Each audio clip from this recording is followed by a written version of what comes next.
Bismillahirrahmanirrahim. Assalamualaikum warahmatullahi wabarakatuh. Robbi sohri sodri wa yassirli amri wahlul 'uqdatam min lisani yafqahu qawli.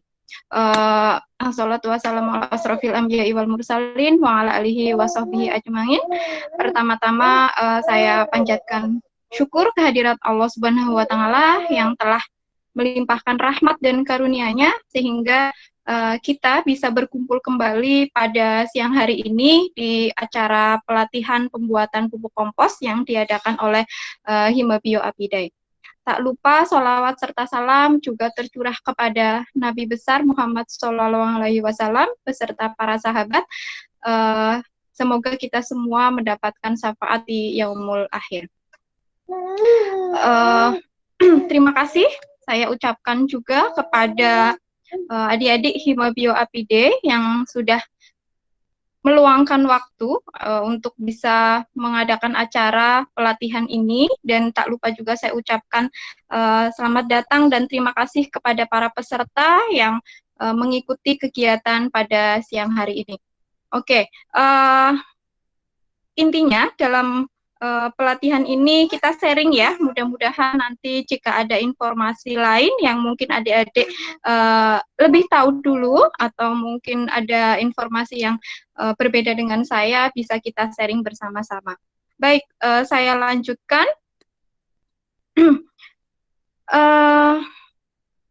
Dalam pembuatan kompos, adik-adik mungkin sudah banyak mengenal, dan saya rasa Himabio Apide kalau tidak salah juga sudah pernah mengadakan aktivitas yang sama secara offline dan bahkan langsung membuat pupuk komposnya di Sekre ya, kalau tidak salah saya pernah melihat kegiatan tersebut.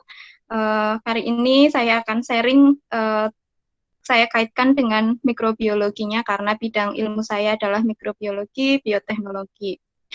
Baik, nah, masalah apa yang muncul di Indonesia? Paling banyak adalah terkait dengan sampah, karena kita tahu setiap hari, setiap detik, bahkan hampir semua manusia itu pasti melakukan aktivitas yang dalam aktivitasnya itu menghasilkan sampah, terutama adalah sampah organik atau sampah rumah tangga yang belum bisa diatasi dengan baik oleh pemerintah maupun oleh kita sendiri, seperti itu ya, sehingga banyak sekali tumpukan-tumpukan sampah, bahkan ada yang membuang sampahnya di selokan, di sungai, yang akhirnya mengotori ataupun mencemari lingkungan.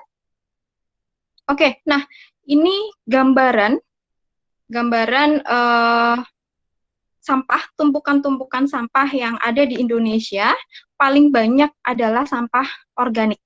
Ya, sampah organik kita lihat di sini berdasarkan jenisnya, ada sampah organik di nomor 1 kurang lebih sekitar 60%, menduduki peringkat 60%. Kemudian sampah plastik yang juga tidak kalah saing ya, tidak kalah saing atau tidak kalah sulit untuk didegradasi, banyaknya juga hampir sama. Kemudian yang ketiga adalah sampah kertas, kemudian ada sampah karet, logam, kain, kemudian kaca, dan sampah lainnya. Nah, dengan banyaknya sampah organik yang tadi sudah saya sebutkan, merupakan hasil dari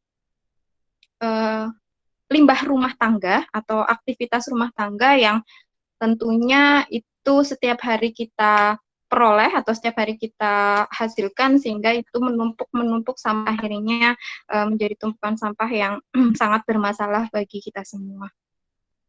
Oke, nah bagaimana dengan tumpukan-tumpukan sampah yang sudah sangat banyak tadi? Ya, setiap hari manusia itu beraktivitas, kemudian bahkan setiap hari pun ada kelahiran, sehingga sangat memungkinkan untuk terus terjadi penambahan-penambahan sampah yang dihasilkan oleh aktivitas manusia. Maka banyak penelitian yang sudah mengangkat ya solusinya dari sampah tadi, maupun limbah, baik limbah anorganik maupun limbah organik, itu bisa menggunakan pengomposan ya, terutama untuk bahan organik atau limbah-limbah organik itu dapat menggunakan proses pengomposan dengan teknologi fermentasi yang akan saya bahas di sini ya. Dan teknologi ini bisa diterapkan untuk beberapa jangka waktu ke depan, sehingga paling tidak mengurangi sampah organik yang ada di lingkungan sekitar kita.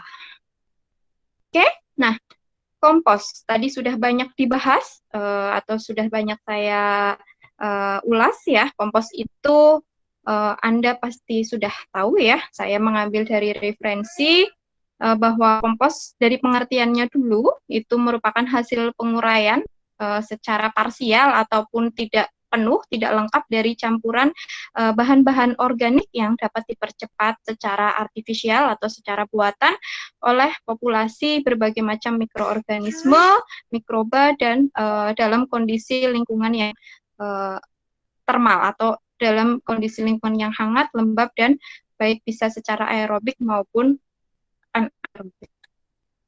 Nah, proses pengomposan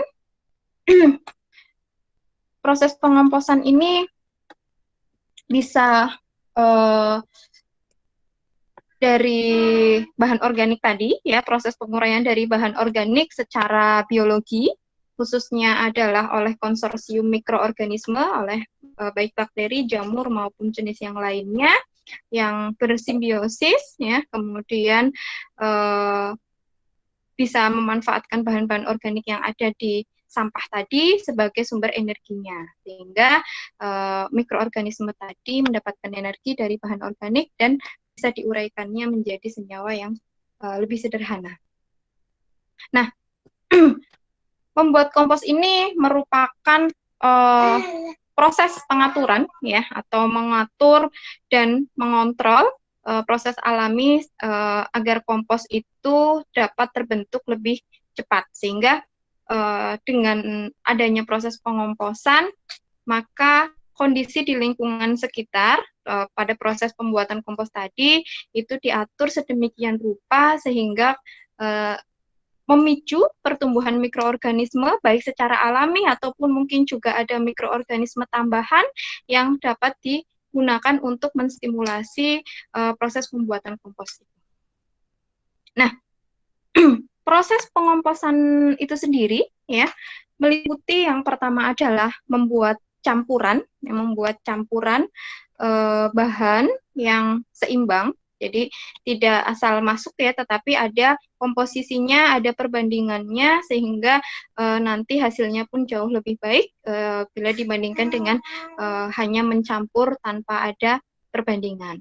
Kemudian yang berikutnya adalah pemberian air yang cukup, kemudian pengaturan aerasi juga harus seimbang, harus cukup ya, jangan sampai tidak ada aerasi sama sekali, walaupun di sini disebutkan juga ada yang bersifat anaerobik, tetapi anaerobik yang dimaksud adalah anaerobik fakultatif, sehingga masih perlu adanya oksigen untuk bisa mengatur kondisi di dalam proses pengomposan tersebut. Kemudian yang berikutnya adalah penambahan aktivator pengomposan. Yang tadi saya sebutkan ada mikroorganisme atau mikroba tambahan yang bisa digunakan sebagai aktivator atau starter kalau kita enak untuk menyebutkannya ya.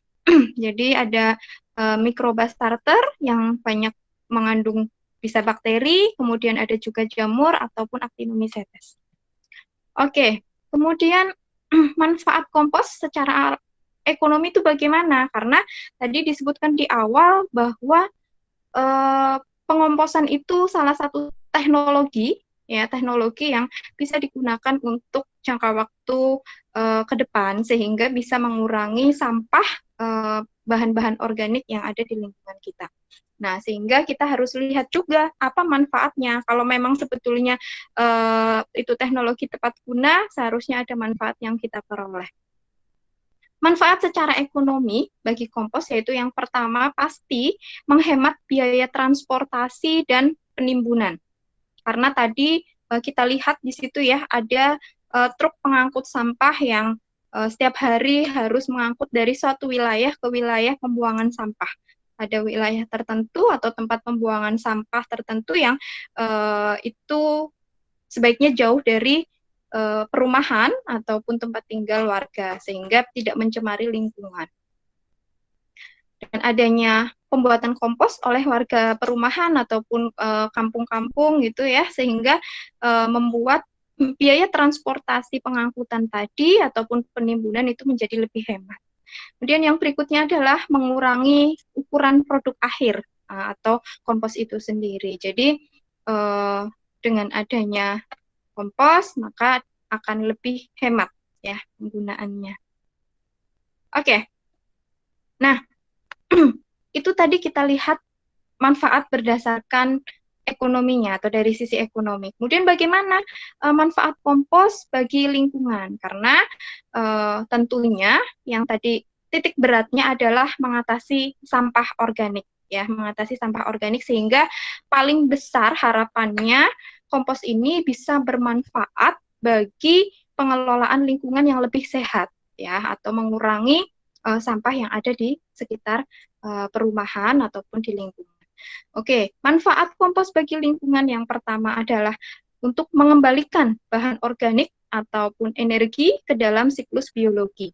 Ya, jadi kalau tidak ada kompos, bisa jadi di situ proses siklus biologi dari bahan organik itu akan terhambat ataupun juga proses biogeokimianya juga tidak maksimal. Kemudian yang kedua adalah mengurangi kebutuhan lahan untuk penimbunan ya. Karena semakin banyak manusia di dunia ini, maka semakin banyak pula tanah yang sudah dibangun menjadi perumahan sehingga sedikit sekali ruang terbuka yang bisa dimanfaatkan untuk penimbunan sampah atau penimbunan bahan-bahan organik tadi, sehingga dengan adanya kompos akan jauh lebih baik untuk mengurangi kebutuhan lahan untuk penimbunan. Kemudian yang berikutnya adalah mengurangi polusi, mengurangi polusi udara akibat proses pembakaran. Ya, karena sebagian besar masyarakat kita masih ada yang membakar sampah ya, terutama plastik, kemudian ada sampah karet, terkadang ada yang masih menggunakan proses pembakaran untuk mengurangi sampahnya. Namun itu sebetulnya sangat berbahaya karena dari pembakaran itu akan menghasilkan CO2 yang nantinya akan mencemari juga untuk lingkungan sekitar. Oke, kemudian yang berikutnya adalah mengurangi datching ya pada gambut. Jadi sehingga sebaiknya dengan proses pengomposan maka akan membantu mengurangi proses datching di lahan gambut terutama seperti Kalimantan Selatan ini. Kemudian yang terakhir adalah mengurangi resiko evaluasi yang disebabkan oleh pembenaman nitrogen ke dalam senyawa organik padat selama proses pengomposan. Oke, next. Tadi ada dua manfaat ya, dilihat dari sisi ekonomi dan dari sisi lingkungannya. Kemudian bagaimana pembuatan kompos dengan teknologi fermentasi yang tadi saya sudah sebutkan bahwa tidak lepas proses pengomposan ini pasti menggunakan teknologi yang disebut dengan proses fermentasi. Nah, kita sudah mengenal banyak terkait dengan fermentasi, terutama adik-adik mahasiswa yang mengambil di biologi, ya, di fakultas di program studi biologi dan sudah mengambil mata kuliah mikrobiologi, tentunya sudah memahami apa itu proses fermentasi. Ya. Nah, teknologi fermentasi yang tadi saya sebutkan itu merupakan proses penguraian atau perombakan bahan organik, ya, bahan organik yang dilakukan dalam kondisi tertentu oleh mikroorganisme fermentatif. Nah, teknologi pengolahan bahan organik dengan cara fermentasi tadi atau peragian itu pertama kali dikembangkan di Okinawa, Jepang oleh Profesor Dr. Teruo Kiga pada tahun 1980. Nah, teknologi ini dikenal dengan teknologi IM atau Effective Microorganism. Nah, di sebelum tahun 1980 memang sudah banyak menggunakan fermentasi ya, sudah banyak menggunakan fermentasi, namun fermentasi di sini banyak digunakan untuk pangan. Jadi fermentasi pembuatan makanan, pembuatan minuman, belum mengarah kepada proses fermentasi yang uh, pada lingkungan seperti pengolahan sampah ini. Sehingga Profesor Dr. Teruo ini menginisiasi dengan adanya pemanfaatan teknologi efektif mikroorganisme untuk proses pembuatan kompos. Oke. Tentunya proses fermentasi itu pasti terkendali ya, sehingga kita harus mengatur bagaimana kondisi lingkungan yang harus diatur atau dikondisikan betul-betul agar pupuk ataupun kompos yang nanti akan dihasilkan itu bisa maksimal ya. Kondisi lingkungan yang mendukung proses fermentasi diantaranya adalah yang pertama harus melihat bagaimana derajat keasaman ataupun pH ya yang terdapat pada proses fermentasi tersebut. Nah, derajat keasaman ataupun pH yang baik pada proses pengomposan yaitu pada pH asam, kurang lebih sekitar 3 sampai 4. Kemudian selain derajat keasaman tadi ada kadar garam dan kandungan gula yang tinggi. Jadi nanti ada aktivator tadi, mikroorganisme aktivator yang bisa gunakan untuk proses fermentasi kompos tadi. Kemudian yang berikutnya adalah kadar air yang sedang, yaitu antara 30 sampai 50%, sehingga kadar airnya jangan terlalu sedikit dan jangan terlalu banyak. Kalau terlalu sedikit, maka kondisinya tidak lembab. Padahal syaratnya itu adalah lembab, kondisi lembab, kemudian temperaturnya terjaga, pH-nya juga terjaga. Nah, kalau terlalu tinggi, lebih dari 50%, maka kondisinya adalah terlalu lembab sehingga menyebabkan jamur patogen ataupun mikroorganisme patogen lainnya itu bisa muncul, ya, sehingga akan merusak proses pengomposan. Yang berikutnya adalah kandungan antioksidan dan tanaman rempah serta obat. Jadi ada beberapa referensi pembuatan kompos yang menggunakan penambahan antioksidan dari tanaman-tanaman rempah maupun tanaman-tanaman obat ya. Fungsinya untuk apa? Fungsinya adalah untuk menghambat pertumbuhan mikroorganisme patogen. Akan tetapi ini juga harus hati-hati karena khawatirnya malah justru menghambat pertumbuhan mikroorganisme yang digunakan dalam proses pengomposan atau mikroorganisme lokal indigenous dari sampah itu ya, atau memang muncul secara alami. Oke, sebentar. Nah, saya lanjutkan. Yang berikutnya adalah kondisi yang terakhir, adanya mikroorganisme fermentasi. Jadi, jika tidak ada mikroorganisme fermentasi, maka proses fermentasi di proses pengomposan ini juga tidak berjalan dengan baik ya. Oke, next kita lihat apa itu teknologi efektif mikroorganisme atau IM tadi ya. Anda sudah mengenal ada IM4 ya, mungkin produk yang dijual di pasaran. Dan itu betul-betul memang mengandung mikroorganisme, 4 jenis mikroorganisme yang nanti akan saya bahas di slide berikutnya. Oke, teknologi efektif mikroorganisme atau IM tadi ya, suatu kultur campuran berbagai mikroorganisme yang bermanfaat bagi pertumbuhan tanaman.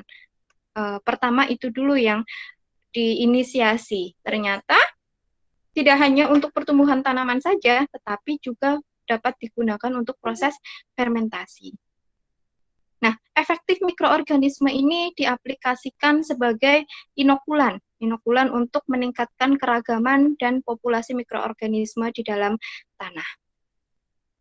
Kemudian kultur efektif mikroorganisme ini tidak mengandung mikroorganisme yang secara genetis telah dimodifikasi, sehingga memang masih kultur murni ya, jadi bukan rekayasa genetika ataupun mungkin hasil modifikasi lain ya, tetapi memang masih alami inokulasi atau konsorsium dari 4 jenis mikroorganisme, melainkan campuran berbagai spesies mikroba yang terdapat di dalam lingkungan secara alami. Nah, bagaimana dengan proses aplikasi ataupun pemanfaatan efektif mikroorganisme dalam pembuatan sampah. Jadi efektif mikroorganisme yang diaplikasikan dengan sampah organik kota, terutama ya, yang kesulitan untuk membuang sampah karena tempatnya sudah padat dengan penduduk di perumahan, ya, tapi juga tidak menutup kemungkinan orang-orang yang di desa juga sekarang sudah kehilangan banyak tanah luasnya karena semakin hari banyak kelahiran yang muncul ya. Jadi pastinya banyak tanah-tanah yang digunakan untuk membangun perumahan. Nah, aplikasi dengan sampah organik kota dapat dikembalikan ke tanah dalam bentuk pupuk organik untuk meningkatkan kualitas tanah. Nah, kemudian efektif mikroorganisme ini bertindak sebagai agen pengendali secara biologis dengan cara menghambat menghambat efek fitopatogenik mikroorganisme tanah dan memfasilitasi dekomposisi senyawa beracun di dalam tanah. Jadi harapannya dengan adanya 4 mikroorganisme atau efektif mikroorganisme tadi mampu untuk menjadi pengendali secara biologi sehingga menghambat pertumbuhan mikroba-mikroba patogen ya ataupun fitopatogenik jamur ya, fitopatogenik mikroorganisme yang ada di dalam tanah. Oke. Apa sih keuntungan dari aplikasi IM atau aplikasi efektif mikroorganisme tadi? Ya, jadi yang pertama adalah menekan pertumbuhan mikroorganisme patogen atau yang merugikan di dalam tanah maupun di dalam tanaman. Kemudian yang berikutnya adalah mempercepat penguraian limbah ataupun sampah organik baik yang padat maupun yang cair dan sekaligus menghilangkan bau yang ditimbulkan dari proses penguraian bahan organik. Kita tahu bahwa di bahan organik itu proteinnya tinggi, karbohidratnya tinggi, kemudian lemaknya juga tinggi, sehingga pada saat proses penguraian atau proses pembusukan itu baunya juga sangat luar biasa, ya. Sehingga harapannya dengan adanya aplikasi IM ini, maka bakteri-bakteri ataupun mikroorganisme di efektif mikroorganisme ini bisa lebih mengendalikan atau menghambat bau yang ditimbulkan dari pembusukan sampah organik. Oke, yang berikutnya manfaatnya adalah meningkatkan ketersediaan nutrisi dan senyawa organik pada tanaman. Nah, selain itu juga dapat meningkatkan aktivitas mikroorganisme indigenous yang menguntungkan, misalkan seperti mycorrhiza, kemudian rhizobium, kemudian bakteri larut fosfat maupun bakteri-bakteri yang lain ataupun jamur yang lainnya. Yang berikutnya adalah bermanfaat untuk mengikat nitrogen dan juga mengurangi kebutuhan pupuk serta pestisida kimia. Sehingga dengan adanya pupuk organik ataupun pupuk kompos ini, maka harapannya mengurangi kimia yang bisa merusak tanah, ya, bisa merusak lapisan tanah sehingga lebih aman menggunakan pupuk ini, pupuk kompos maksudnya. Oke, kemudian manfaat berikutnya adalah menekan pertumbuhan mikroorganisme patogen yang selalu bisa menjadi muncul atau selalu menimbulkan masalah pada budidaya monokultur dan juga budidaya tanaman sejenis secara terus-menerus atau continuous cropping ya. Nah, efektif mikroorganisme ini bukan merupakan pestisida ya, tetapi lebih merupakan pengendali biologis dalam proses menekan ataupun mengendalikan hama, penyakit tanaman, ataupun jenis mikroorganisme patogen lainnya melalui proses alami dengan meningkatkan aktivitas komposisi antagonistik pada mikroorganisme dari inokulum efektif mikroorganisme. Oke, kemudian yang terakhir manfaatnya adalah menghilangkan panas pada tanah dasar, ya. Ini terutama bagi teman-teman yang banyak mempunyai tambak ya, jadi pada tanah dasar tambak, dan juga gas-gas beracun yang timbul akibat akumulasi sisa-sisa pakan dan juga sisa-sisa pakan ikan maupun udang ya yang telah mati melalui proses fermentasi. Nah, oke. Berikutnya kita lihat bagaimana dengan kandungan mikroorganisme dari efektif mikroorganisme tadi. Ya, kandungan mikroba atau kandungan mikroorganisme pada efektif mikroorganisme ini terdiri dari mikroorganisme aerob maupun juga mikroorganisme anaerob yang bekerja sama untuk menguraikan bahan organik secara terus-menerus. Nah, kemudian juga hasil fermentasi bahan organik dengan adanya inokulasi IM tadi, efektif mikroorganisme itu dikenal dengan istilah vokasi, ya. Anda sudah atau mungkin pernah membaca di jurnal-jurnal terkait dengan vokasi, yaitu bahan organik kaya akan sumber kehidupan, ya. Teknologi ini pertama kali ditemukan di Jepang tadi ya, sudah dipaparkan di awal dan dilanjutkan dengan istilah vokasi juga merupakan istilah yang muncul dari Jepang. Oke, kemudian efektif mikroorganisme ini bisa berupa cairan, ya, bisa berupa cairan yang berwarna coklat dan berbau khas, ya, unik baunya. Apabila muncul bau busuk, menandakan bahwa mikroorganisme yang terkandung di dalamnya telah rusak ataupun juga bahkan telah mengalami kematian.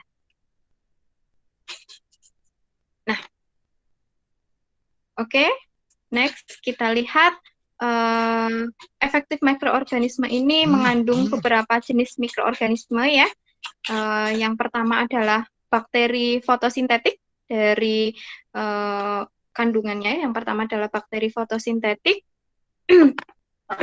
Kalau kita lihat dari istilahnya, bakteri fotosintetik berarti di situ bakteri-bakteri yang dapat melakukan proses fotosintesis, ya, dapat melakukan proses fotosintesis.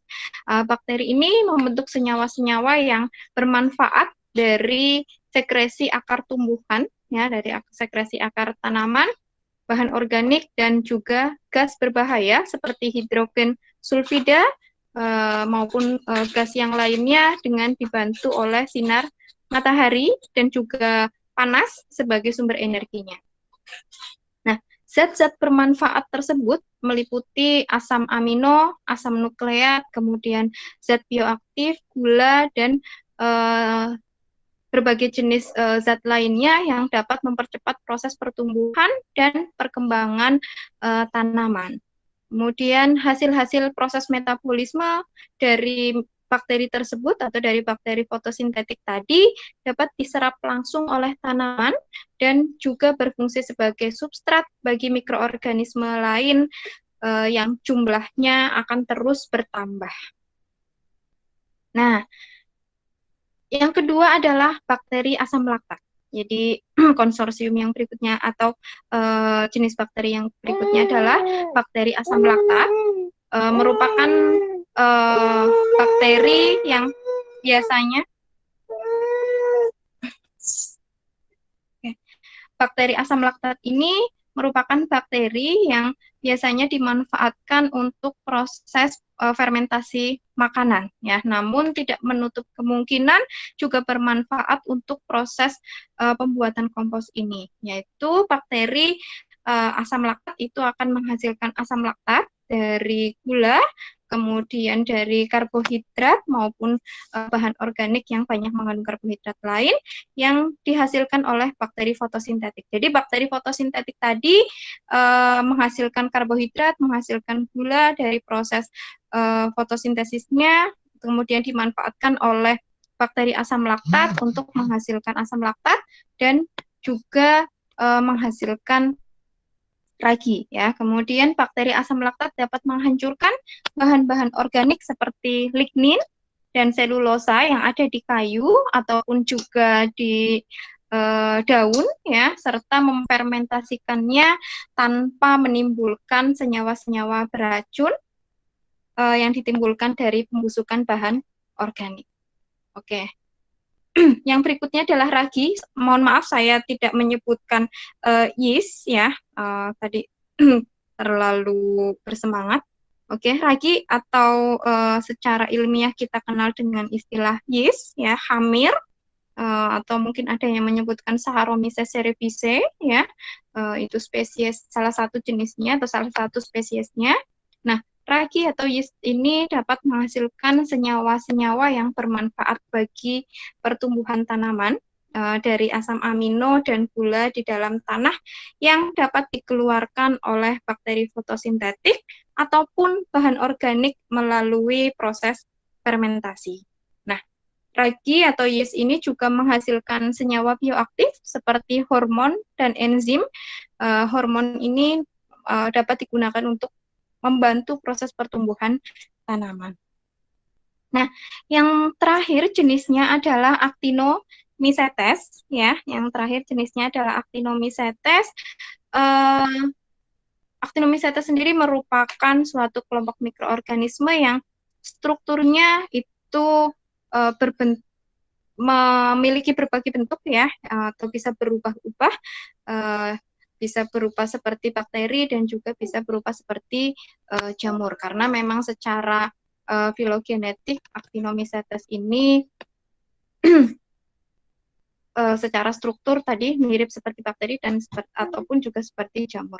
Nah, kelompok dari Actinomycetes ini menghasilkan senyawa atau zat-zat antimikroba dari asam amino yang dihasilkan oleh bakteri fotosintetik dan juga bahan organik.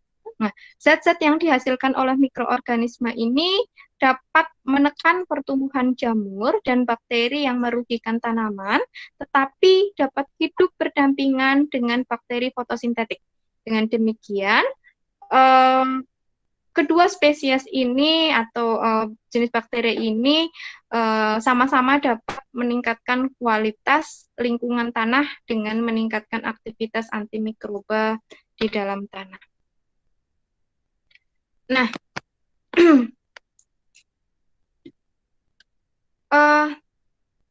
selain 4 jenis tadi, ada juga di dalam konsorsiumnya, dari hasil penelitian itu juga ada berupa jamur fermentasi. Ya, jamur fermentasi yang kita kenal dengan ada jenis Aspergillus, kemudian Penicillium, yang mampu untuk menguraikan bahan-bahan organik secara cepat untuk menghasilkan alkohol, ester, dan zat-zat antimikroba lainnya.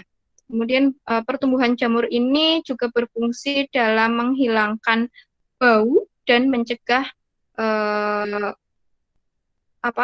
gangguan serangga, ya, mencegah gangguan serangga serta ulat yang dapat merugikan dengan cara menghilangkan penyediaan makanan.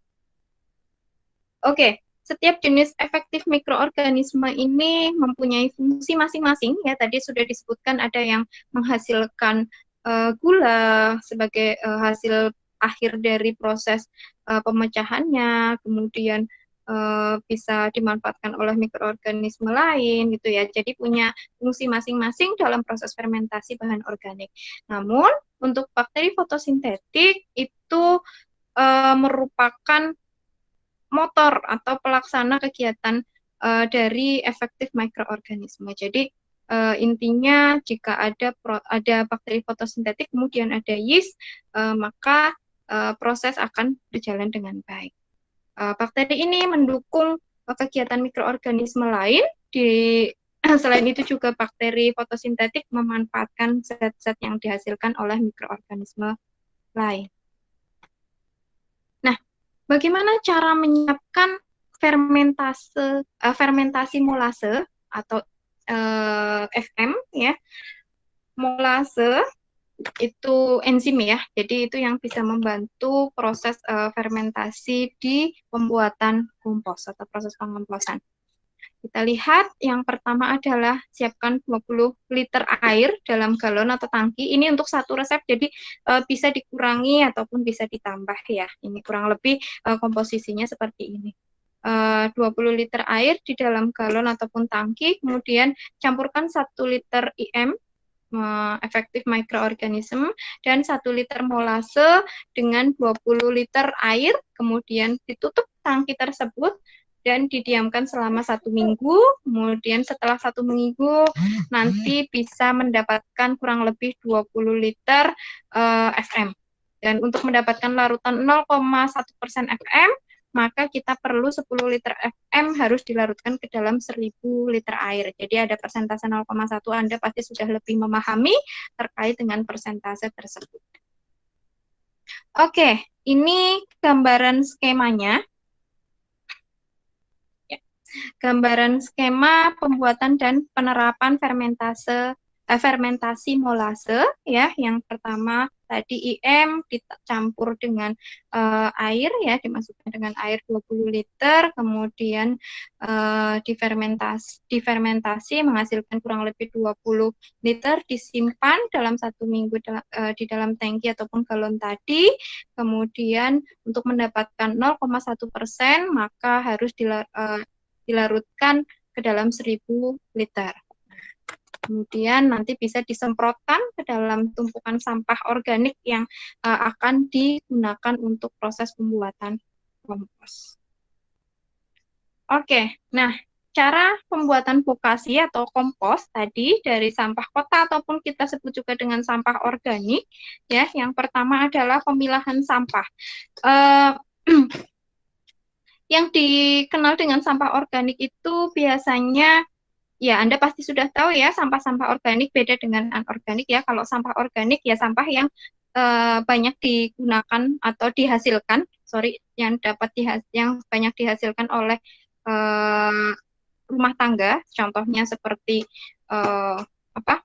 sisa makanan, kemudian ada tanaman-tanaman atau daun-daun yang sudah berguguran, kemudian ada juga hasil sayuran yang sisa-sisa, nah itu bisa dimanfaatkan juga. Namun hati-hati jika menggunakan sisa makanan atau terutama adalah nasi, itu juga sebaiknya jangan terlalu lembek, ya, karena pengalaman menggunakan sisa nasi yang sisa itu langsung saya masukkan ke dalam tempat pembuatan kompos, tapi ternyata malah justru timbul jamur dan akhirnya busuk, bukan malah jadi kompos yang baik, ya, tapi justru merusak karena nasi yang digunakan tadi untuk proses pengomposan itu terlalu lembek.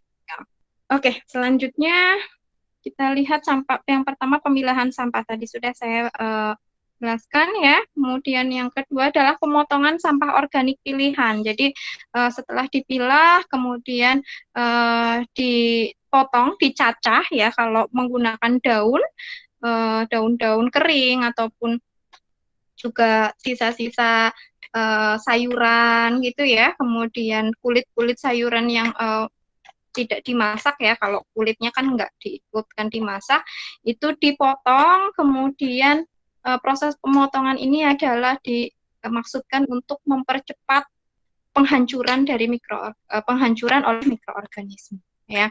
Jadi ukurannya itu lebih kecil, kemudian dapat dilakukan dengan menggunakan alat pemotong, terserah, ya, bisa menggunakan pencacah apapun, pisau dan lain sebagainya. Kalau mungkin jumlahnya besar, ya, bisa menggunakan alat tertentu.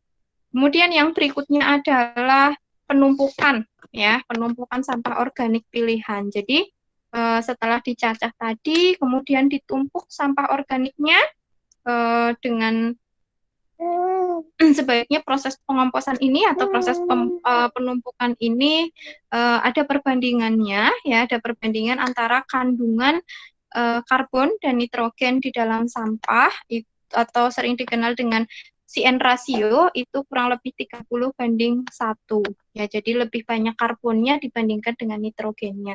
Karena kalau terlalu banyak nitrogen nanti yang muncul hasilnya adalah terlalu banyak gasnya, ya. Tidak banyak gula yang dihasilkan, tetapi malah justru gas dari nitrogennya tadi yang banyak muncul. Nah, secara teoritis untuk proses atau untuk perbandingan CN rasio antara sampah tadi, ya, antara karbon dan nitrogen tadi, baik di sampah rumah tangga itu bisa 15:1. Ya, maka untuk mendapatkan rasio ideal, sampah tersebut harus dicampur dengan material yang memiliki rasio CN ataupun CN rasio yang lebih tinggi, bisa ditambahkan dengan serbuk gergaji. Ya. Nah, kemudian langkah keempat adalah inokulasi efektif mikroorganisme melalui penyiraman larutan fermentasi molase tadi kan sudah dibuat FM-nya, kemudian bisa disemprotkan ya larutan 0,1% FM tadi yang telah disiapkan, kemudian disiramkan secara perlahan dan ingat merata sehingga jangan menumpuk ataupun jangan terlalu basah di salah satu sisi karena tadi akan menyebabkan proses pembusukan dan kadar airnya kan kita ingat harus 30-50%. Lebih dari itu maka akan menyebabkan pembusukan yang akan memicu terjadinya pertumbuhan mikroorganisme patogen. Di spreader ya atau diratakan, disiramkan secara merata ke dalam tumpukan sampah yang sudah dicacah tadi, kemudian tumpukan tersebut ditutup dengan karung goni, bisa menggunakan karung goni atau bisa menggunakan kalau ada alatnya ya apa itu pakai drum ya, drum kemudian dilapisi dengan plastik yang untuk membuang sampah yang hitam itu juga bisa ya, kemudian ditutup kembali ya, setelah disemprot kemudian ditutup kembali dan dilihat ya, dicek, jangan setiap hari dicek karena itu akan merusak juga ya, kondisinya juga tidak stabil dan memungkinkan terjadinya kontaminasi dari luar. Kemudian yang berikutnya adalah pemantauan suhu. Langkah berikutnya pemantauan suhu.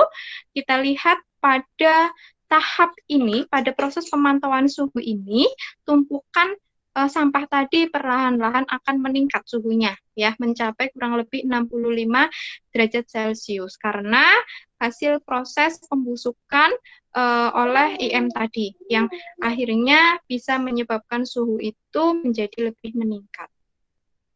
Kemudian suhu setinggi 65 derajat ini kurang lebih 1-2 hari diperlukan untuk mematikan gulma dan mikroba patogen di dalam proses pengomposan serta membantu memperlunak bahan yang dikompos ya. Jadi lebih mudah untuk hancur. Kemudian suhu tinggi ini juga tidak boleh dipertahankan terlalu lama ya. Jadi lebih dari 2 hari suhunya terlalu tinggi.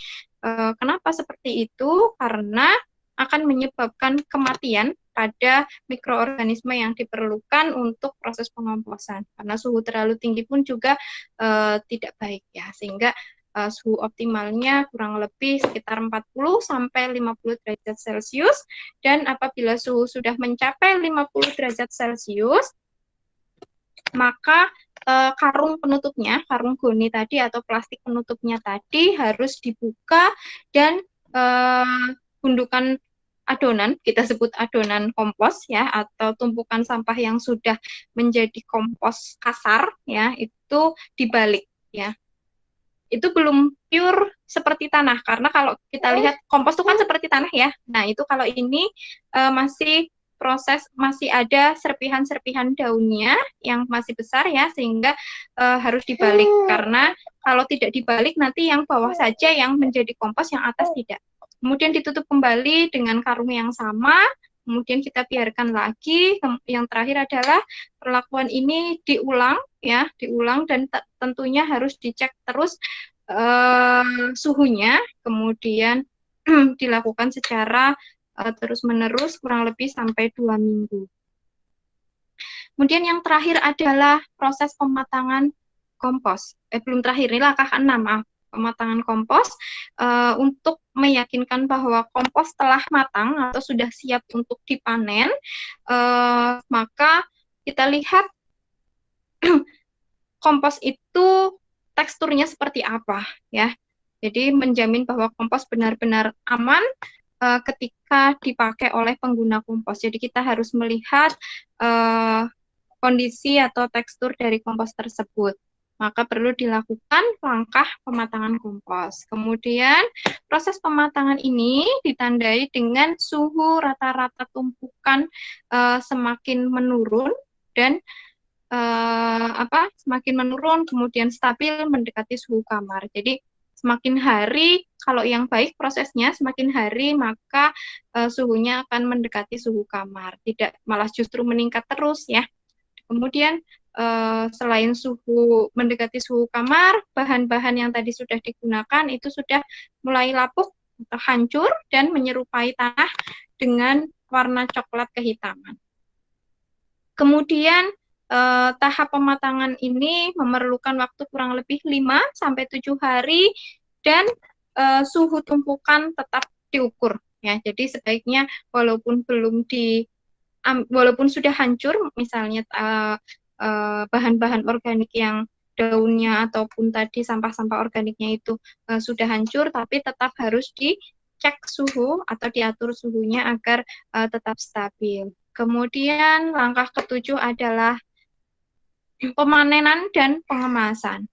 Setelah seluruh tahapan proses dilalui ya sampai pematangan tadi dan sampah sudah menjadi kompos yang matang, maka kompos sudah bisa dipasarkan atau sudah bisa dipanen. Untuk itu perlu dikemas dalam ukuran yang sesuai dengan kehendak pembeli atau sesuai dengan pangsa pasarnya ya. Kemudian untuk mendapatkan ukuran butiran kompos yang diinginkan, maka kompos tersebut harus disaring atau diayak ya. Jadi tidak ada yang masih besar-besar ataupun masih berupa serpihan daun ya, tapi itu betul-betul menyerupai tanah ya. Bisa menggunakan saringan kawat ataupun juga saringan jenis lainnya. Oke, nah ini kurang lebih gambaran proses pengomposan dengan teknologi fermentasi ya. Jadi penyiapan larutan FM tadi, fermentasi molase, kemudian pemilahan sampah, kemudian yang berikutnya adalah pemotongan atau pencacahan sampah, kemudian penumpukan sampah, inokulasi efektif mikroorganisme, kemudian fermentasi dan pematangan. Di proses fermentasi dan pematangan ini adalah puncaknya. Jadi harus selalu dipantau suhunya sesuai dengan suhu optimal dari proses pengomposan. Kemudian penyaringan dan pengemasan serta yang terakhir adalah proses pemasaran. Oke, nah ini ada foto kegiatan ya, foto kegiatan saya waktu ada pengabdian masyarakat ya di desa Teluk Selong kalau tidak salah, saya agak lupa nama desanya, di Martapura ya. Ada beberapa mahasiswa yang membantu. Jadi di sini proses pembuatan kompos dan air bersih juga. Nah, ini kami menggunakan alat mendesain sendiri ya, mendesain sendiri alatnya dengan referensi tentunya dari beberapa referensi. Nah, ini kita gunakan alat drum yang di dalamnya itu ada penyaringnya juga ya, dan ini sampah yang warga gunakan adalah sampah daun-daun di sekitar, kemudian sampah rumah tangga, kemudian selain itu kita tadi menggunakan molase, kemudian kita tambahkan dengan efektif mikroorganisme 4 atau IM4. Di pasaran ada dijual IM4 itu untuk membantu mengaktifasi atau sebagai aktivator. Kemudian, nah ini gambar komposter ya, komposter yang kita desain dan kita buat. Nah ini kalau tidak salah, saya sudah lupa karena ini dilaksanakan di tahun 2018 ya. Ini gambar yang kedua pada kompos setelah kurang lebih waktu 2 minggu ya. Jadi kita cek ternyata sudah menyerupai tanah namun belum maksimal karena di bagian atas masih ada serpihan daun yang belum hancur secara maksimal ya. Nah, oke. Terima kasih dari saya. Kemudian saya akan sharing sedikit. Ada video ya, saya ambil dari YouTube dan juga ada dari kegiatan saya. Bahan organik tersebut akan kita sirami atau campur dengan larutan pemurah yang terdiri Kita masih cairannya.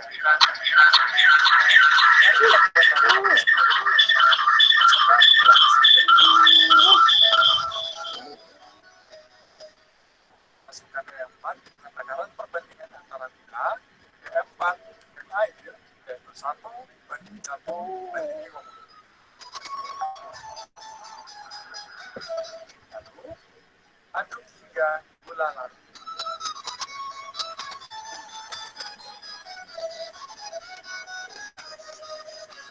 E4 merupakan singkatan dari aktif mikroorganisme 4. E4 berisi bakteri fermentasi bahan organik tanah yang dapat menimbulkan tanaman dan meningkatkan tanah. Penggunaan E4 botol kuning seperti ini bukan untuk tanah. Bagian belakang kemasan botol tertera petunjuk pemakaian E4. Ada 3 cara pemakaiannya. Cara pertama merupakan cara yang saya praktikkan kali ini, yaitu membuat pupuk kasih padat atau kita kenal sebagai pupuk kompos. Nah, setelah gula larut dengan sempurna, mari kita campurkan larutan ini pada campuran bahan organik.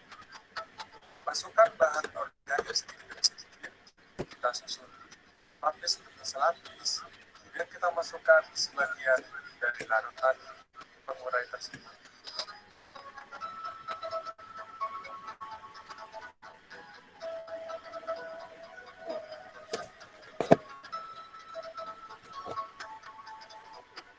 Campur bahan organik dengan larutan pengurai selapis demi selapis agar larutan pengurai tersebar merata dalam adonan campuran tersebut.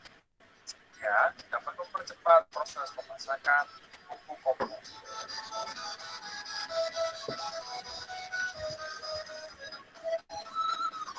Agar larutan pengurai lebih tersebar merata, aduk adonan.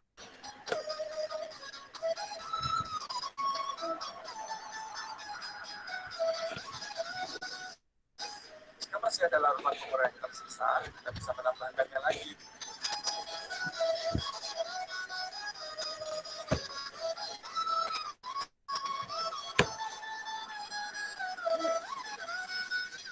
Nah, setelah tercampur merata, kita masukkan kembali campuran tersebut ke dalam bahan kompos. Selesai sudah cara membuat pupuk kompos. Yang perlu kita lakukan adalah menunggu selama 7 hari sehingga pupuk kompos masak dan sempurna. Selamat mencoba dan semoga sukses.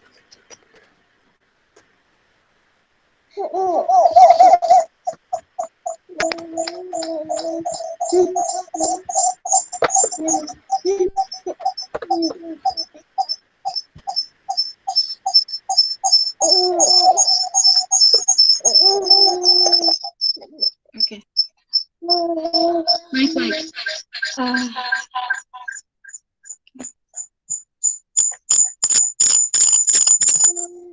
Ya. Terima kasih. Itu tadi paparannya. Kemudian ada video berikutnya. Saya minta tolong dari panitia untuk bisa mempresentasikan karena tidak bisa dari laptop saya. Minta tolong Ulia. Silakan Ulia.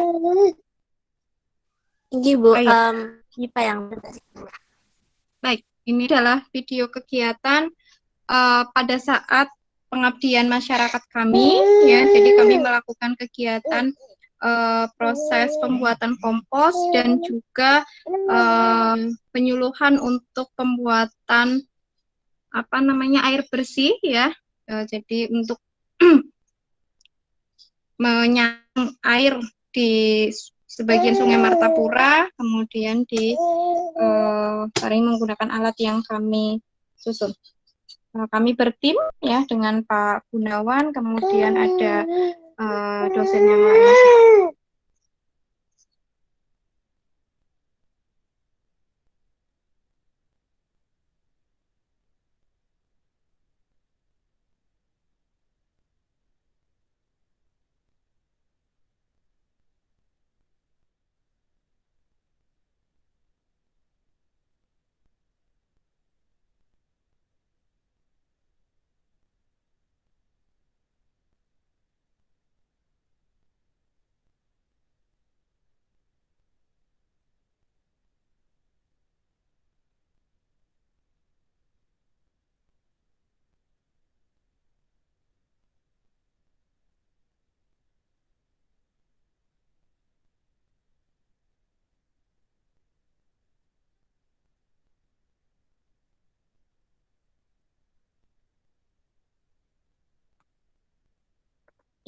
Eh, baik, terima kasih. Itu tadi paparan dari saya, kemudian ada sharing video juga, dan kalau materi dari saya cukup ya. Saya kembalikan kepada moderator. Sebelumnya saya ucapkan terima kasih. Wassalamualaikum warahmatullahi wabarakatuh. Waalaikumsalam warahmatullahi wabarakatuh. Baik, kami ucapkan terima kasih atas pemaparannya yang telah disampaikan oleh Ibu. Pemateri pada kita hari ini, alhamdulillah sangat bermanfaat untuk kita semua. Semoga dari ini kita yang di rumah aja, siapa tahu ada nih yang ingin mencoba untuk bercocok tanam sama pandemik ini. Selanjutnya, saya akan membuka sesi tanya jawab. Pertanyaan dapat diajukan di sesi tanya jawab melalui kolom chat yang ada di Google Meet. Pertanyaan dengan format nama, asal, instansi, universitas, prodi, dan dipersilakan untuk peserta jika ingin bertanya.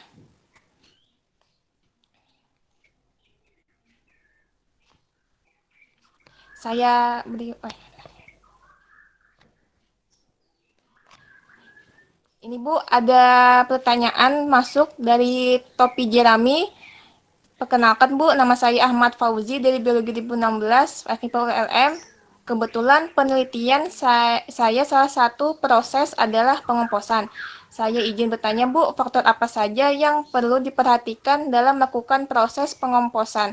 Misalnya faktor tempat melakukan pengomposan apakah juga berpengaruh? Mungkin ini Bu, pertanyaan dari Kak Ahmad Fauzi, apakah bisa Ibu jawab sekarang? Oke, baik. Iya, bisa. Terima kasih atas pertanyaannya, Fauzi. Ya, pertanyaannya menarik ya. Tadi dalam proses penelitiannya itu ada pengomposan juga. Faktor apa saja yang perlu diperhatikan dalam melakukan proses pengomposan? Kalau tempat sebetulnya dalam artian di sini apakah di dataran tinggi ataupun dataran rendah seperti itu ya. Kalau tempat itu berpengaruh dalam suhu ya. Yang paling berpengaruh adalah suhu, sehingga pengaturannya itu harus terjaga pada saat kondisinya jika di dataran tinggi tentunya biasanya adalah lebih dingin dibandingkan dengan yang dataran rendah. Maka prosesnya harus selalu dipantau, suhunya selalu dijaga maksimal adalah 50 derajat Celcius tadi ya. Itu yang dimaksud tempatnya, atau mungkin maksud tempatnya itu adalah tadi menggunakan plastik, drum ataupun gitu ya. Mungkin Fauzi bisa menyalakan itunya mikrofonnya. Baik Ibu. Iya. Jadi maksudnya yang tempat tadi salah satunya memang seperti itu Bu. Misalkan nih, kan saya masih kebingungan nih Bu mencari tempat di mana sih saya akan melakukan pengomposan ini. Karena kan penelitian saya ini berhubungan dengan pembudidayaan jamur seperti itu. Dan jumlah sekam ataupun media yang saya butuhkan itu bisa dikatakan cukup banyak seperti itu Bu. Nah, yang saya bingung sampai sekarang adalah menentukan tempat lokasi di mana saya akan melakukan proses pengomposan. Karena bahasa kasarnya seperti ini Bu, apakah nggak apa-apa misalkan seandainya ada suatu lahan kosong di mana lahannya itu misalkan agak sedikit terbuka, misalkan laut sering terkena sinar matahari, apakah itu tidak bermasalah Bu? Atau seperti apa lebih baiknya saran Ibu seperti itu Bu? Terima kasih. Oke, ya. Ya, kalau dengan komunikasi mungkin lebih enak ya. Karena kalau tulisan kadang nggak paham maksudnya. Oke, ya. Kalau jamur, setahu saya untuk proses pengomposannya itu juga harus dilihat sifat jamurnya seperti apa. Jika Anda ingin menumbuhkan jamur tertentu, juga harus dilihat suhunya itu suhu pertumbuhan maksimalnya itu berapa, maka akan lebih mempermudah proses pertumbuhannya. Tapi kalau pengomposan pada umumnya, misalnya saya contohkan adalah penggunaan proses pertumbuhan jamur merang, ya, proses pertumbuhan jamur merang itu kan juga dengan proses pengomposan, ya, memanfaatkan kotoran hewan untuk proses untuk aktivatornya untuk menumbuhkannya gitu. Nah, kalau misalnya di dataran tinggi atau di dataran rendah tadi ada yang harus diatur suhunya, pokoknya harus dicek suhunya. Kalau misalnya Fauzi mau memanfaatkan lahan yang luas, ya, dan butuh jumlah banyak tadi ya untuk proses pengomposannya, ya memang harus di lahan yang luas, tapi harus terhindar dari aktivitas serangga, ya, karena saya sudah pernah melakukan penumbuhan atau menumbuhkan jamur tiram itu ada di sekitar pepohonan, ya, jadi ada pohon-pohon yang di sekitar kumbung jamurnya ternyata itu sangat berpengaruh karena serangga tadi yang ada di pohon-pohon itu membawa patogen dari luar yang masuk ke dalam kumbung dan akhirnya bisa mengkontaminasi backlog yang kita tumbuhkan atau yang kita simpan di kumbung dan sangat berbahaya efeknya gitu. Jadi kalau mau di lahan luas tidak masalah, itu jauh lebih bagus. Jadi lahannya lebih banyak dimanfaatkan, tetapi juga harus diperhatikan sekitarnya ada pohonan atau tidak, terutama adalah pohon buah yang akan menjadi masalah jika pohon buah itu kan pasti banyak dihinggapi serangga itu ya. Nah, serangga itu yang nantinya bisa jadi membawa patogen dari luar yang bisa menyebabkan kerusakan pada proses pengomposan yang akan Fauzi lakukan itu. Intinya adalah tadi ada suhunya diatur, kemudian tempatnya juga, kalau tempat yang luas juga tidak masalah. Oke, kemudian satu lagi, jika mau memanfaatkan lahan yang luas, tidak perlu di bangunan yang kokoh ya, artinya malah justru lebih bagus yang bawahnya itu bukan lantai keramik atau bukan lantai floor apa sih yang kalau orang sini bilangnya apa di selain keramik itu ya, jadi malah justru bagusnya tanah karena untuk menjaga suhu ya, jadi suhunya tidak terlalu panas juga tidak terlalu dingin karena kalau jamur kan pasti tumbuh di daerah yang lembab. Itu sih sepemahaman saya. Baik Ibu, terima kasih atas jawabannya. Jadi intinya yang menjadi poin utamanya adalah faktor suhu tadi Ibu yang jadikan dijaga betul. Iya, suhu sama lingkungan sekitar jangan diamati apakah memang ada tanaman-tanaman di sekitar itu yang bisa mengundang serangga dan serangga itu bisa masuk ke dalam tempat pengomposan yang Fauzi lakukan. Oh iya. Terima kasih banyak Ibu, sangat mudah dipahami dan sangat jelas penjelasan dari Ibu. Iya, sama-sama.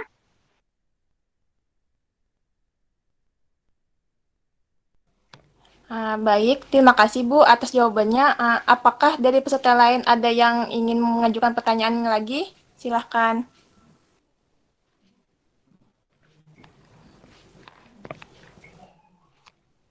Baik Bu, ada pertanyaan dari Fatima, biologi ULM. Izin bertanya Bu, waktu pengomposan biasanya ada yang menyebutkan berbeda-beda, misalnya 1 minggu, 2 minggu, 3 hingga 4 minggu. Apakah ada waktu pengomposan yang bisa digunakan untuk semua pengomposan pupuk atau memang berbeda-beda? Kemudian waktu fermentasi pupuk, saat awal fermentasi, hari keberapa pupuk mulai panas dan mulai berhenti panas? Terima kasih, Bu.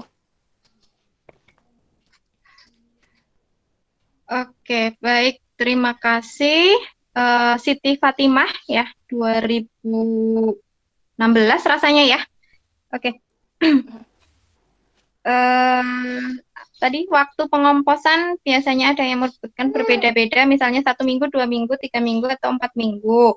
Apakah ada waktu pengomposan yang bisa digunakan untuk semua pengomposan pupuk? Oke, kalau dari referensi yang saya baca dari berbagai jurnal, memang berbeda-beda, tetapi yang paling maksimal waktunya rentang antara 2 sampai 3 minggu. Kalau sampai 4 minggu memang ada yang sampai 4 minggu itu biasanya berdasarkan faktor tadi suhu, kemudian bahan organik yang digunakan. Kalau bahan organik yang digunakan adalah bahan yang lebih susah untuk di hidrolisis untuk dipecah ya, bahan yang lebih susah untuk dipecah oleh mikroorganisme, maka waktunya jauh lebih lama. Kemudian ukuran dari bahan organiknya juga berbeda-beda, maka itu menyebabkan lama waktunya juga berbeda-beda. Oke. Kemudian apalagi tadi yang kedua? Kemudian waktu fermentasi pupuk saat awal fermentasi. Waktu fermentasi pupuk. Waktu pengomposan. Ya, gitu ya. Oke, Bu. Oke. Waktu fermentasi pupuk saat awal fermentasi, hari keberapa pupuk mulai panas dan mulai berhenti panas. Oke, kalau dari awal fermentasi tadi, makanya kita lihat untuk proses penumpukan atau pemilahan bahan organiknya harus sebaiknya menggunakan perbandingan karbon dan bahan yang mengandung banyak karbon dan nitrogen itu sekitar 30:1. Jadi yang banyak karbonnya. Kalau yang banyak mengandung nitrogennya, maka proses fermentasinya akan jauh lebih lama ya, dan proses panasnya lebih cepat ya karena banyak nitrogennya. Hasilnya adalah berupa gas yang semakin banyak. Gas yang banyak itu menyebabkan panasnya lebih cepat, tetapi turunnya lagi lebih lama. Kalau panas yang optimal sebaiknya antara 1-2 hari. Jadi di awal fermentasi 1-2 hari itu panas dengan mencapai 65 derajat Celcius bahkan lebih. Kemudian baru setelah 2 hari sebaiknya itu sudah turun panasnya dan mendekati 30 derajat Celcius atau maksimal 50 derajat Celcius itu ya. Jadi panasnya 2 hari dan mulai berhenti panas, yang panas sekali kayak gitu ya. Kalau sampai 4 minggu atau sampai 3 minggu memang masih panas karena kan kompos itu ada gasnya, hasilnya berupa menghasilkan gas, tetapi tidak setinggi di hari pertama dan hari kedua. Itu ya. Itu jawaban dari saya. Mungkin kalau ada feedback silahkan. Oke Bu, terima kasih. Selanjutnya ada pertanyaan selanjutnya Bu, dari Dia Susilawati dari Prodi Biologi di izin bertanya Bu, apakah ada perbedaan dalam pembuatan pupuk kompos yang berbahan tumbuhan-tumbuhan dengan yang berbahan kotoran hewan Bu? Terima kasih. Oke, apakah ada perbedaan dalam pembuatan pupuk kompos yang berbahan tumbuhan dengan yang berbahan kotoran hewan? Oke, kotoran hewan di sini sebetulnya adalah bukan bahan organiknya, tetapi sebagai aktivatornya tadi, sebagai starter bakterinya. Jadi bukan berarti bahan organiknya itu dari kotoran hewan tadi ya, karena di dalam kotoran hewan itu ada bakteri yang dapat digunakan untuk menghidrolisis atau memecah karbon maupun nitrogen yang ada di tanaman gitu. Jadi sumbernya tidak harus dari tanaman ya, jadi tidak ada perbandingan yang paling bagus yang mana ya, atau perbedaannya bagaimana, tetapi yang paling banyak dimanfaatkan memang adalah tumbuhan. Kalau hewan itu ini tadi sebagai aktivatornya. Jadi kalau tidak menggunakan IM4 atau effective microorganism untuk proses fermentasinya, bisa bakterinya bersumber dari kotoran hewan. Ya, bisa dari kotoran sapi, bisa dari kotoran kambing gitu. Karena di situ fungsinya kalau menggunakan kotoran sapi maupun kotoran kambing itu bisa meningkatkan rasio nitrogen jika nitrogennya masih kurang. Tetapi kalau menggunakan tumbuhan itu kan memang asli bahan organik paling bagus kan memang dari tumbuhan gitu ya. Jadi paling tidak ada perbandingan yang baik ya tadi antara karbon dan nitrogen. Jadi tidak ada perbedaannya ya karena tumbuhan karena paling banyak adalah memang menggunakan tumbuhan. Kalau kotoran hewan itu sebagai aktivatornya saja. Ya. Malah justru kalau pertanyaannya paling bagus perbedaan kompos dengan antara yang tumbuhan, sumber bahannya adalah tumbuhan dengan nasi tadi ya, dengan nasi itu bagaimana? Kalau saya lebih menyarankan sebaiknya banyak menggunakan tumbuhan-tumbuhan atau daun-daun kering. Jangan terlalu banyak sampah-sampah dari nasi karena tadi jika nasi yang dimasukkan ke dalam proses komposter itu adalah terlalu lembek, maka akan menyebabkan tumbuhnya jamur bisa berupa jamur patogen. Itu sih. Itu jawaban dari saya. Oke Bu, terima kasih atas jawabannya. Selanjutnya ada pertanyaan dari Mas Ayu Elsa Mayuri Aurora dari Biologi ULM. Izin bertanya Bu, kalau kompos tidak pernah diaduk, apakah tidak apa Bu? Soalnya jika diaduk biasanya mengeluarkan sedikit bau. Terima kasih Bu. Oke, terima kasih. Ya, memang kompos itu bau ya, karena tadi ada nitrogennya. Jadi hasil penguraian dari bahan organik tadi, nitrogen itu yang menyebabkan bau. Apalagi jika Anda campur dengan kotoran sapi, kotoran kambing, atau bahkan ada yang mencampurnya dengan kotoran ayam. Ya, kotoran ayam, sorry. Tadi saya menyebutkan kotoran sapi. Oh iya, kotoran ayam. Kalau kotoran ayam itu tingkat nitrogennya jauh lebih tinggi. Maka kalau menggunakan kotoran ayam sebagai aktivatornya justru baunya lebih menyengat ya. Baunya lebih menyengat. Jadi sebaiknya memang diaduk. Kenapa harus diaduk? Tadi kan harus ada aerasi. Aerasi atau pengadukan ya. Kalau tidak diaduk, nanti yang hancur, yang menjadi pupuk itu adalah di bagian bawah saja. Di bagian atas tidak, atau malah justru sebaliknya kalau kondisi suhunya tidak merata ya antara atas dengan yang bawah itu. Jadi sebaiknya memang diaduk agar kondisi penghancuran ya atau hancur itu menjadi lebih sempurna. Oke? Ya. Oke Bu, terima kasih jawaban atas jawabannya. Selanjutnya dari Andifa. Assalamualaikum. Saya Biologi PMLM izin bertanya Bu, apakah kelebihan maupun kekurangan pupuk dan anaerob? Terima kasih Bu. Oke, kelebihan dan kekurangan pupuk aerob ya, pupuk kompos aerob dan anaerob. Sebetulnya kalau yang aerob full itu justru menurut saya, dan saya belum pernah sih membuat yang aerob full ya, yang aerob full itu malah justru akan menyebabkan terjadinya kontaminasi karena kan dibuka secara full ya, secara terus-menerus kayak gitu, sehingga akan menyebabkan mudah terjadinya kontaminasi. Kalau yang anaerob fakultatif itu yang disarankan ya tadi bukan anaerob full tapi anaerob fakultatif karena masih ada aerasi, masih ada perlu pengadukan, kemudian perlu penyemprotan jika kondisinya kurang lembab gitu. Jadi memang harus dibuka, ada aerasi. Jadi kalau yang paling baik yang paling baik adalah yang anaerob fakultatif ya. Jadi kalau kekurangannya kalau yang aerob betul-betul aerob itu misalnya tanpa ada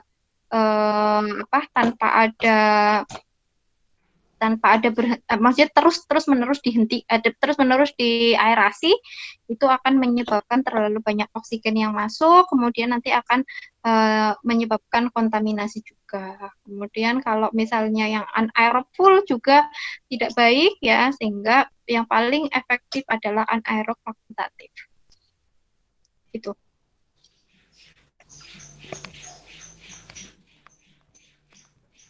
Baik Bu, terima kasih jawabannya. Apakah dari teman-teman ada yang ingin bertanya lagi? Silahkan. Oke, kalau belum ada yang bertanya, kemarin pada saat Anda membuat kompos, bagaimana hasilnya? Sudah pernah, gimana rasanya sudah pernah ya, yang secara offline jadi betul-betul praktek? Tinggi Bu, sudah, tapi kurang terkontrol lagi Bu, karena kondisi sekarang ini, jadi kami tidak ada yang kesana lagi Bu, karena untuk ke kampus saja tidak boleh Bu.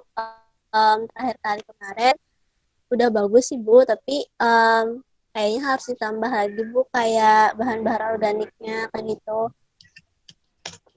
Oh iya.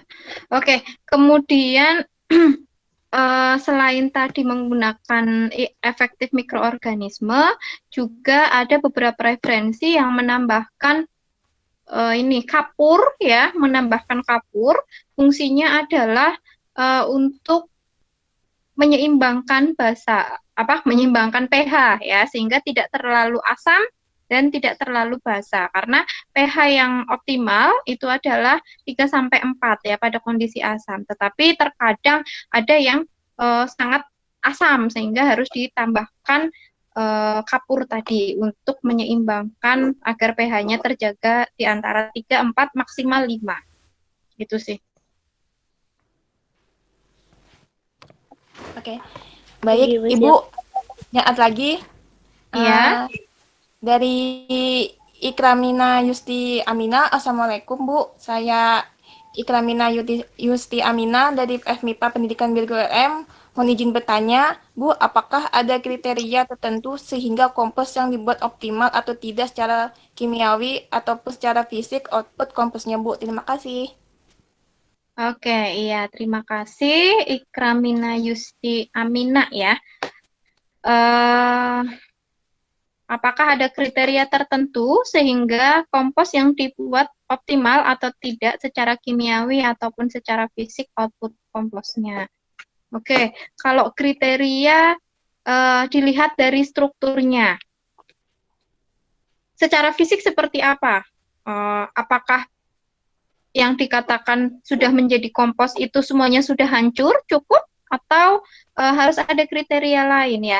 Yang pertama, tadi saya di slide belum menyebutkan ya, yang pertama adalah jika digenggam, tentunya sudah hancur semua ya. Yang pertama adalah sudah hancur semua komponen bahan organik yang digunakan atau sampah-sampah organik yang digunakan dalam pengomposan itu, daunnya sudah hancur. Kemudian tadi jika menggunakan kulit-kulit sayuran itu juga sudah hancur gitu ya. Walaupun tidak semuanya hancur, terkadang masih ada sisa-sisa serpihan daun yang masih lembaran-lembaran gitu ya. Nah, pada saat sudah hancur, kemudian teksturnya sudah menyerupai tanah. Jadi bukan lagi berupa daun serpihan, tetapi berupa tanah ataupun lembut ya, lebih halus, lebih lembut. Kemudian dipegang itu digenggam itu mengikuti genggaman tangan. Jadi sudah tidak pasti ambiar kalau orang sekarang bilangnya ya. Jadi pada saat digenggam dia ikut tergenggam, kemudian tidak lepas kembali, itu ya. Itu yang kedua. Kemudian yang ketiga adalah dilihat dari panas atau tidaknya tadi. Kalau kompos itu lebih hangat, ya beda dengan tanah ya. Kalau kompos itu lebih hangat. Jadi pada saat kita cek, oh ternyata ini pada saat digenggam dan sudah halus, tidak ada serpihan, digenggam sudah bisa, tidak ikut lepas lagi atau tidak ambiar lagi, maka itu artinya sudah cukup untuk dipanen. Itu sih. Oke, dari saya itu mungkin jawaban saya. Ada lagi yang mau ditanyakan, silakan. Oke Bu, terima kasih atas jawabannya. Kalau memang yang ingin dipertanyakan, silahkan. Kalau baik, kalau memang tidak ada pertanyaan, Oh, oh ya, saya uh, tambahkan sedikit sebentar, boleh? enggak Bu, silahkan. Oke, ya. Tadi saya terlupa kriteria yang lain selain tadi digenggam, kemudian tidak hancur, kemudian dari teksturnya, kemudian dari baunya. Kalau dari baunya itu agak busuk-busuk sedikit gitu ya, tapi tidak bau busuk sekali, itu sudah jadi kompos yang matang. Kemudian warnanya juga hitam dibandingkan dengan daun ataupun bahan organik yang belum sempurna uh, hancur oleh mikroorganisme. Jadi warnanya hitam, uh, hitam pekat ya, baunya tidak begitu menyengat, kemudian apa tadi teksturnya halus ya, teksturnya lebih halus, kemudian digenggam dia ikut tidak ikut hancur atau tidak lepas lagi, jadi mengikuti genggaman tangan itu yang baik komposnya. Jadi warna kalau misalnya warnanya masih hijau, itu dikatakan kompos belum matang karena masih ada warna-warna dari daun yang kita gunakan untuk kompos tadi ya. Kemudian kalau warnanya atau baunya itu belum seperti tanah atau masih busuk sekali, itu juga belum maksimal pematangannya ya, pematangan komposnya. Jadi bau busuk tetapi aromanya itu bukan aroma yang busuk sekali ya, tapi aroma-aroma tanah gitu ya. Kemudian kandungan airnya juga tidak banyak ya, karena tadi kita sudah bahas 30-50% kandungan airnya. Jadi kalau kandungan airnya, kalau kompos yang belum jadi itu biasanya kandungan airnya itu tadi 30-50%, tetapi kalau sudah jadi itu lebih sedikit ya, lebih kering, itu lebih kering karena sudah menyusut, bahan-bahan organiknya sudah hancur. Kemudian suhunya tadi hangat ya, lebih hangat, kemudian jauh mengalami penyusutan. Yang tadinya 1 drum misalnya sampah organik di awal, maka dia paling setelah jadi kompos jadi 50%, bahkan bisa jadi seperempatnya.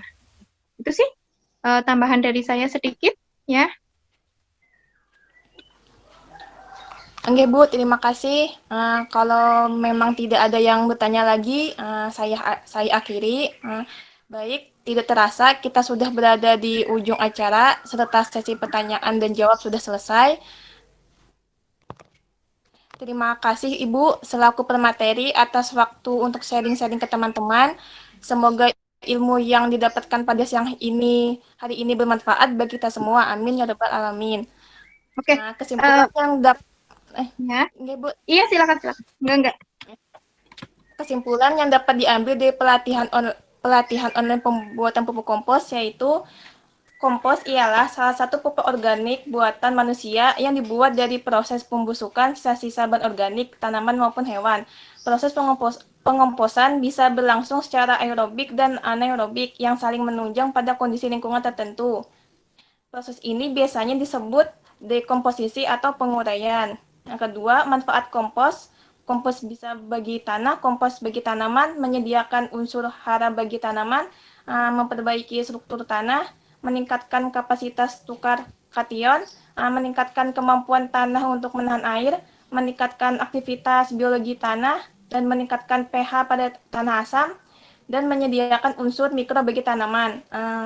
Manfaat kompos dalam bidang ekonomi yaitu dari aspek ekonomi, pupuk ini memanfaatkan bahan-bahan organik yang berasal dari limbah-limbah pertanian yang mudah didapatkan sekitar kita, sehingga pupuk ini tidak memerlukan biaya yang besar dalam pembuatannya. Itu kesimpulan dari saya. Aku mengucapkan terima kasih banyak kepada penyelenggara dan seluruh peserta diskusi online pada kesempatan kali ini yang telah mengikuti diskusi online dengan sangat baik sampai akhir, dan mohon maaf pada teman-teman jika saya banyak kesalahan baik disengaja maupun tidak disengaja. Terima kasih kembali semuanya. Dengan pelatihan online pembuatan pupuk kompos pada siang hari ini saya akhiri. Wassalamualaikum warahmatullahi wabarakatuh. Waalaikumsalam warahmatullahi wabarakatuh. foto bersama dulu ya. Ya, Bu. Dulu ya dari kolom diskusi kita foto bersama dulu. Dimohon para peserta untuk mengaktifkan kameranya. Oke, saya sambil membawa kerucil ya. Oh iya.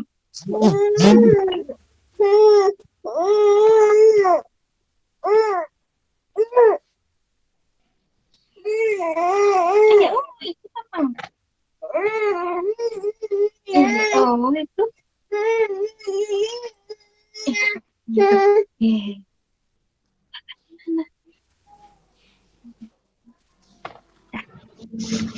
Ya, silakan kawan-kawan open kameranya.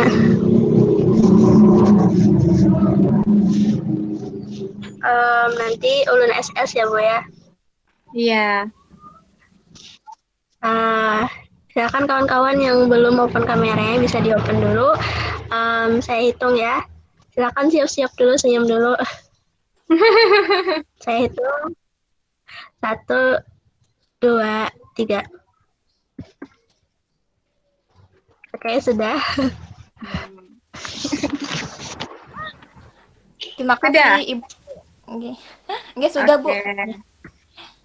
Terima kasih Ibu Ya. dan juga teman-teman. Ini sudah, Bu. Sama-sama, mudah-mudahan bermanfaat. Oke, amin, Bu. Ya, Ini. Terima kasih, Bu. sama-sama. Mohon maaf kalau banyak kekurangannya ya. Oke, Bu. Ulun juga Ini. Maaf juga, Bu. Merepotkan. Enggak. Dadah, Mira. Iya, terima kasih. Saya